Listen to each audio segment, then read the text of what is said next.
Hello అండి అందరికీ welcome to Padma Prasad vlogs. రోజు వాళ్ళ కోసం వీళ్ళ కోసమే వండుతామా? ఈరోజు నా కోసం నేను వండుకున్నాను. ఎందుకో స్వీట్ తినాలనిపించింది. ఈజీగా పావు గంట అంటే పావు గంటలో బ్రెడ్ హల్వా ఎలా చేసుకోవాలో నేను మీకు 5 నిమిషాల్లో చూపించేస్తాను. ఆయిల్ బాగా వేడి చేసుకొని ఇలా బ్రెడ్ ముక్కల్ని కట్ చేసుకొని స్లైడ్స్ జస్ట్ లైట్గా కట్ చేస్తే సరిపోతుంది. ఓవర్గా కట్ చేయక్కర్లేదు. ఆయిల్ బాగా వేడి చేసుకొని ఇలా డీప్ ఫ్రై చేసుకుంటే ఆయిల్ ఏమీ పీల్చుకోదండి, జస్ట్ కొంచెం వేగుతాయి అంతే. చాలామంది బ్రెడ్ ఇలా ఆయిల్లో వేయించడం వల్ల ఆయిల్ బాగా పీల్చేస్తుందేమో, ఎగుటొచ్చేస్తుందేమో అనుకుంటారు. అలా ఏమీ జరగదు. మీరు ఈ ఆయిల్ ప్లేస్లో నెయ్యి కూడా వేసి చక్కగా ఫ్రై చేసుకోవచ్చు, ఏమీ ఇబ్బంది ఉండదు. ఎన్ని పీసెస్ అయితే మనం ఫ్రై చేయాలనుకుంటున్నామో అన్ని పీసెస్ని కూడా ఇలా ఒకదాని తర్వాత ఒకటి నిదానంగా డీప్ ఫ్రై చేసేసుకోవడమే. అయిపోయినాయి, నేను మొత్తం చేసేసాను. మీకు ఇలా తీసేటప్పుడు ఆయిల్ పీల్చేసింది ఏమైనా అని అనిపిస్తే టిష్యూ పేపర్స్ మీద వేసుకోవచ్చు. నేనైతే అలా వేయలేదు.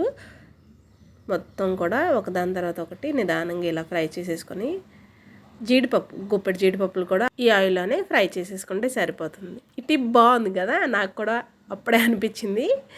భలే నవ్వుకున్నాను.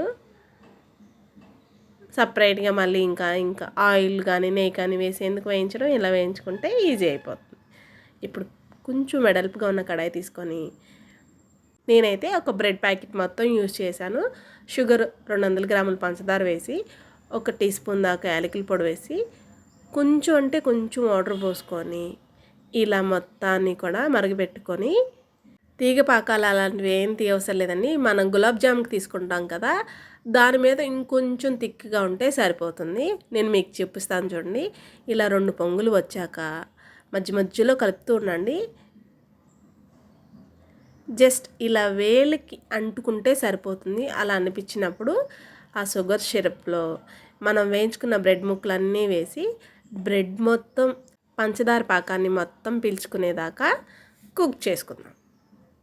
చూడండి, ఒక 5 మినిట్స్ తర్వాత అయితే కనుక జస్ట్ ఇలా ప్రెస్ చేస్తూ ఉంటే కనుక బ్రెడ్ అంతా కూడా మెత్తపడి పంచదార పాకాన్ని మొత్తం పీల్చుకొని ఇలా రెడీ అవుతూ ఉంటుంది. మనం ఇలాంటి టైంలో కొంచెం ఓపికగా ఇలా గరిటెతో మ్యాష్ చేస్తూ ఉంటే కనుక ఈజీగా మ్యాష్ అయిపోతుంది.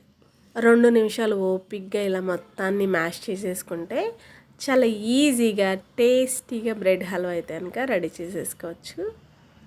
ఇప్పుడు దీంట్లో చాలామంది పచ్చికోవా వేస్తారు, నాకు ఇంట్లో లేదది. పాల మీగడని ఫ్రెష్గా ఉన్నదాన్ని ఒక 2 స్పూన్లు దాకా వేసి మొత్తం కలిపేసుకుంటే దీన్ని కాదంటూ ఇంకేమైనా ఉంటాయండి. ప్రిజర్వేటివ్లు కలిపే వీటిల్లో కన్నా ఇలా ఫ్రెష్గా చేసుకొని వేసుకుంటే ఇంకా ఎంత కమ్మగా అనిపిస్తుంది. మీరు పాలు కూడా పోసుకోవచ్చు, నేను పాలు పోయలేదు, పాల మీగడ మాత్రమే వేశాను. మొత్తాన్ని కలిపేసేసి ఒక 2 నిమిషాలు మగ్గపెట్టుకున్నాను.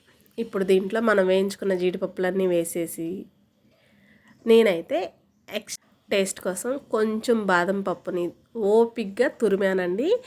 చాప్ చేసి కూడా వేసేసుకోవచ్చు, ముక్కలుగా తగిలితే బాగోదు. ఇలా అయితే కనుక కొంచెం టేస్ట్ ఎక్కువ అవుతుందని ఇలా కొంచెం ఓపిగ్గా బాదంని కూడా తురుముకొని వేసి మొత్తం కలిపేసుకుంటే కమ్మని బ్రెడ్ హల్వా రెడీ అండి. అచ్చం ఫంక్షన్స్లో వేసేటట్టు ఎంత కమ్మగా, పావు గంట అంటే పావు గంటలో చేసేసుకోవచ్చు. వేడిగా బ్రెడ్ హల్వా రెడీ అండి. ఇలా వేసుకొని ఊదుకొని తింటూ ఉంటే మనం పడ్డ కష్టం అంతా మర్చిపోతాము. నేనైతే పావు గంటలో చేశాను, నేను మీకు 5 నిమిషాల్లో చూపించేశాను.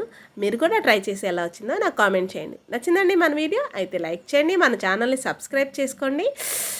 యమ్మీ బ్రెడ్ హల్వా రెడీ.